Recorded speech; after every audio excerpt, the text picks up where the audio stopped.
This podcast is not intended to be a substitute for therapy. If you are experiencing mental distress, please seek professional help. I fall asleep under the trees. I follow where the current leads. Whispers in the woods, they call to me.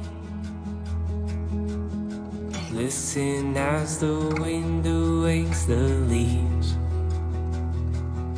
Welcome to the Wellness Project Podcast. I am your host, Wilson. Each episode aims to bring mental health awareness through exploring psychoeducation, scholarly literature, professional interviews, and the personal stories of people's journey to mental wellness. So, with that said, let's get started. I can feel the mountains come alive. It feels like my whole life I've been blind. I'm not sure what you thought BS with Wilson was going to be about, but we're talking about behavioral strategies on this episode. Probably the most important thing when you're trying to change someone's behavior is your tone of voice. You really have to focus on projecting or having a calm tone. If you're mimicking the behavior that you want to change, that's not the best way to go about it. For example, if you want people to quiet down, I would not scream at them. If you want, if you're in like a classroom and the kids are, being loud, it's okay to kind of, spark that loudness in your tone of voice, but then you really got to bring it back down. It does not work to scream over each other. And if you think about it, some people have past lives or they were raised with, parents that were screaming. And that can be extremely triggering for them. You could unintentionally put someone into a fight, flight, or freeze state of mind just with the tone of your voice. So it's important to kind of, if you need to bring it up, kind of have that assertiveness to your voice, okay, but then bring it back down to a more calm state. Statistically, people actually listen more to you when you use a more low whisper. It's proven. So pay attention to your tone of voice. The next tip is I call multiply by one. And what I mean by that is if you're in either like a classroom or a group of people and you really just want to focus on controlling one person or focusing behavioral change on one person. Hey, can I have you please sit down? Or can I have you get some work done? I really like how you're doing what you're supposed to be doing. I really like how you're sitting down. And then it's amazing to watch, but other people will start mimicking that behavior. So don't try to, it can be overwhelming and you're really trying to take on too much if you're trying to change an entire group of people or, the entire classroom, when really if you just focus on one person. And then on the flip side of that, you could look at it as focusing on the one person that's not doing what you're doing by focusing on the rest of the group. Let me rephrase that. You've got the one kid in the classroom that's running around, right?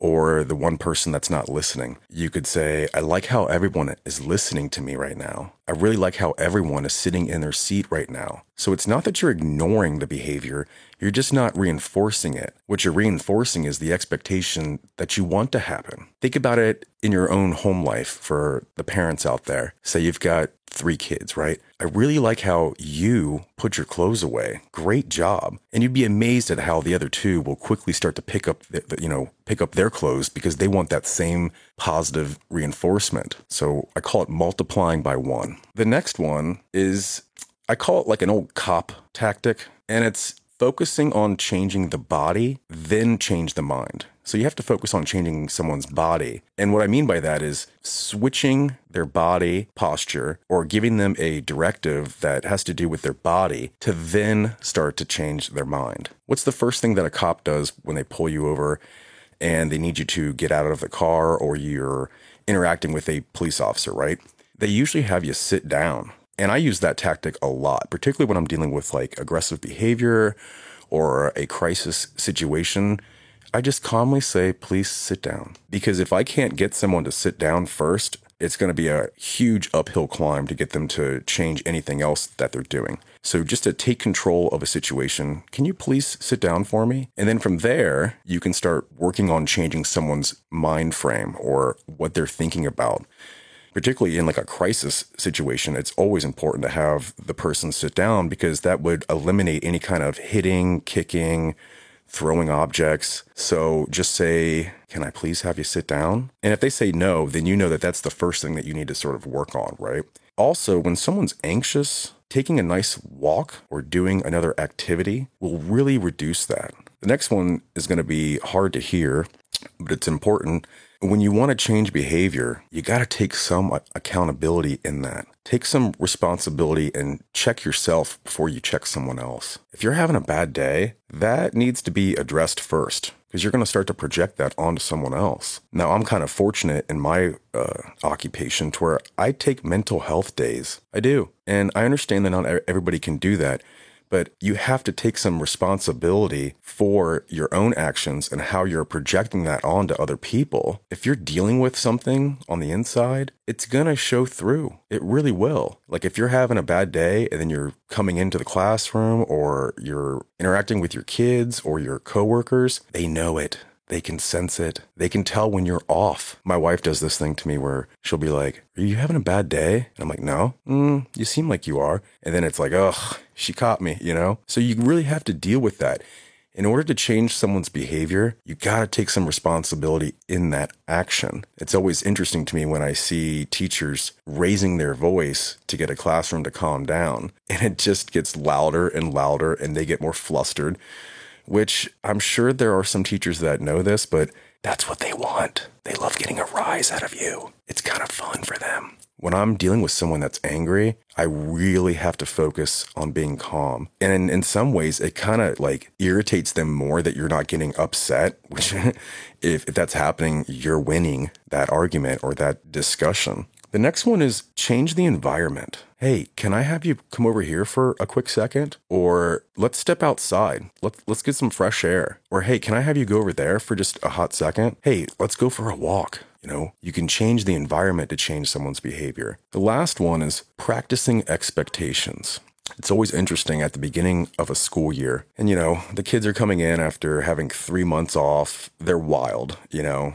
It's fun. It's wild. Very little instruction. So at the beginning of a school year, we'll just pick a grade, for example. Let's say 4th grade. How do 4th graders act on the first day of school? It ain't like 4th graders. They act like 3rd graders. And how do 3rd graders act? They act like 2nd graders. You really have to practice the expectation. If you want to raise the bar and change behavior, you got to start with practicing those expectations. And I know it seems redundant and repetitive and this again, but yeah, that's what you're there for. You're there to practice the expectations. Same with your kids at home.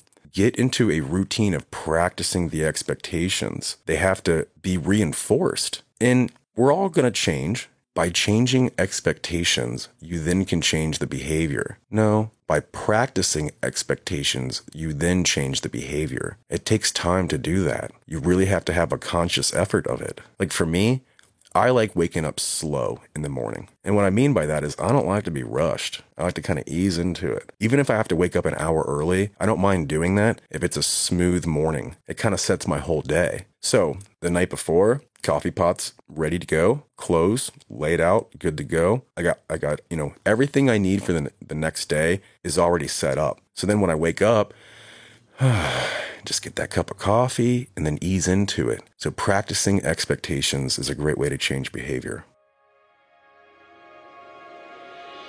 I used to spend my days waiting for the shoe to drop. I would compare myself to everything I'm not. I'm learning lessons from every battle that I fought. Thank you for listening to the Wellness Project Podcast. We appreciate your support. Our goal is to spread the message of mental wellness awareness. You know how this digital world works, right? So please feel free to share our content with your social network. If you would like to be a guest on the podcast, you can email me at thewellnessprojectllc@gmail.com. Again, that's thewellnessprojectllc@gmail.com. I'm looking on the brighter side.